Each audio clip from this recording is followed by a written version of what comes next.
Hey guys, welcome to this YouTube video all about self-care. This is one of my favourite topics ever because it's really such an important part of our life, and we should all be doing these simple things every day just to check in with ourselves.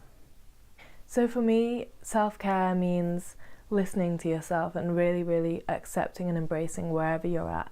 Self-care doesn't mean kind of putting a plaster over everything and acting like everything's fine and rosy. If anything, it's the opposite. It's fully embracing wherever you're at and allowing it to be there in a really calm environment, a grounded environment where you can hold space for yourself. And I think self-care is so important because often our lives get so busy that we kind of just think, oh, I'll look after myself later, I'll do this first, I've got work to do, I've got this to do tonight.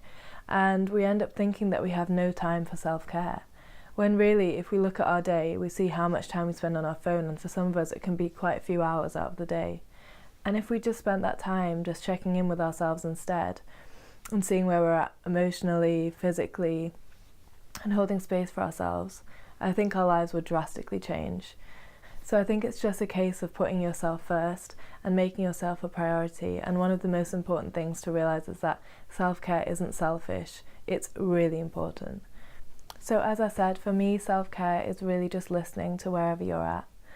And because life makes it very hard to do this, we have to carve out time within our day, within our schedule, to do this checking in with ourselves. And it can literally be the simplest of things, as just taking a breath, just going internally into ourselves and thinking, where am I at? How am I feeling?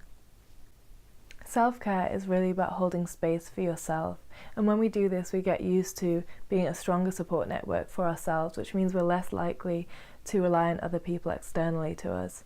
And this is really important because it means that if external factors change, which they often do, maybe your partner can't be there for you at that time or your friend's busy, and you're left with yourself. And self-care and getting used to sitting with wherever you're at and nourishing yourself in that space means that you're less likely to feel abandoned or less likely to feel overwhelmed when it comes to a point where it's just you and you have to face what you're dealing with. For me, self-care has been really hard to get used to because for a lot of us, self-care brings up a lot of resistance about ourselves. It brings out thoughts and beliefs like, oh, I'm not worthy of this self-care, I don't deserve to have this time, I don't deserve to do loving things for myself. And it brings out a lot of resistance. So if that's you, it probably means you need a lot of self-care. And self-care has been a beautiful way of bringing more self-love into my life. And for me, they're kind of synonymous. So self-care always leads to more self-love. So even though this resistance will be there at the start, you've just got to push through it and just trust that things will get better and it will get easier. And you might even end up enjoying this self-care. If you're worried about incorporating self-care into your day because you feel you don't have enough time, then you can actually start to incorporate it into your schedule as it is. So if, for example, you spend 10 minutes in the morning doing your face, doing your makeup, you can incorporate bits of self-care into that. And one of my favourite things, which is the first ritual that I'm going to talk about, is when you're just doing your skin routine and you're cleansing your face and then you're rubbing in moisturiser.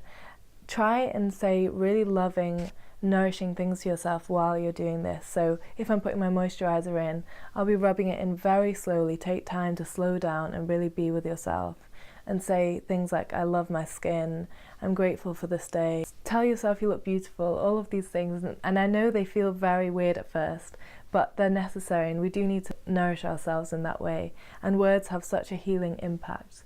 And the more you say words to yourself and nourishing words to yourself, that creates pathways in your brain and habits, and you'll naturally end up believing what you're saying more. So it's really important to do things like that. So as I say, you can just do your normal routine, but maybe incorporate a bit more self-love in by using words and mantras that feel good for you. And even things like, today I'm going to have a good day, while you're rubbing a moisturiser. It doesn't have to be about your skin, but it's just about being a source of strength for yourself and helping yourself be the best you can be that day.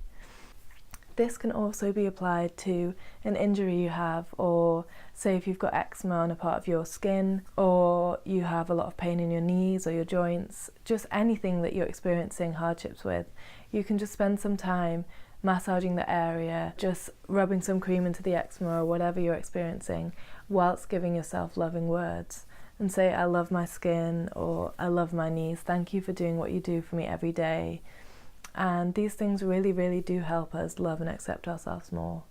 And I do this by even just having a reminder on your phone, and you put maybe one alarm per day when you know you're going to have a bit of time, and just put breathe on it. And what that will remind you to do will just be to take a deep breath.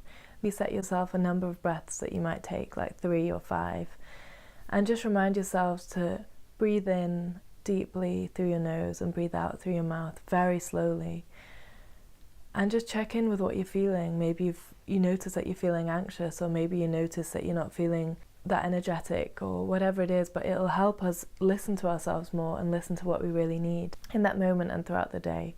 And if you make this a habit, you'll just notice you're breathing more, you'll notice that you need to check in with yourself more.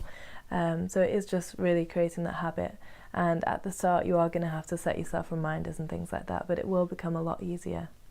What I love about self-care is that it actually allows us to listen to ourselves and really feel where we're at. And often this isn't normal for us. A lot of us just go through our day and don't really listen to ourselves, and we end up overwhelmed by the end of the week.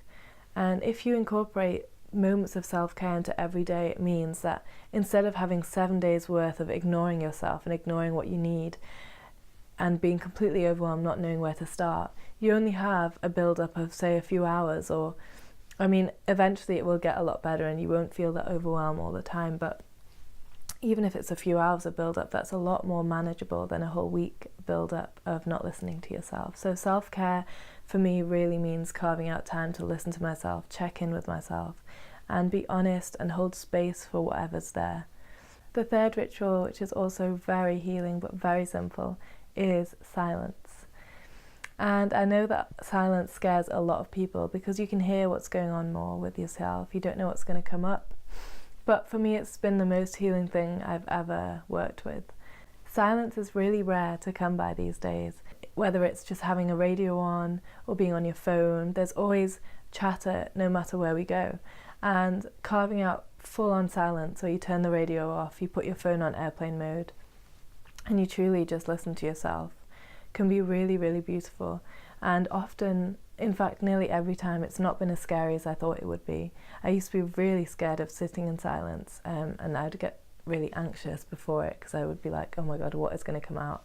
But every time, it's a very gentle space to hold for yourself. And I think it's so, so important.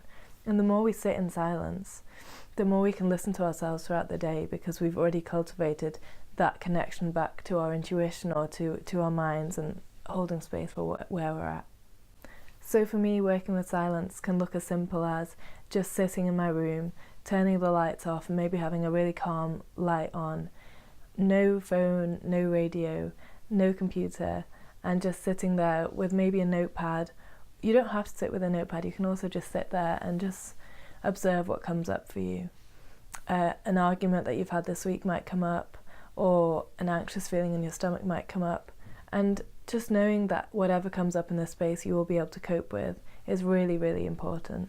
And that's why for me, I sometimes like to have a notepad there, because I can get everything out on paper and I feel a lot lighter once I've finished writing everything out. You just have to find what works for you. I also love having baths. So baths is another way that I work with silence, and it's beautiful because I feel like the warm water around you really holds you and holds space for you, and takes it up a level from just sitting on your own in a room. And you can maybe put your favourite candle and just listen to yourself and just be there. Sometimes we don't even have to analyse, we can literally just be where we're at. And I think that's so beautiful to do, and I've done that a lot in the bath recently, and it's really helped me.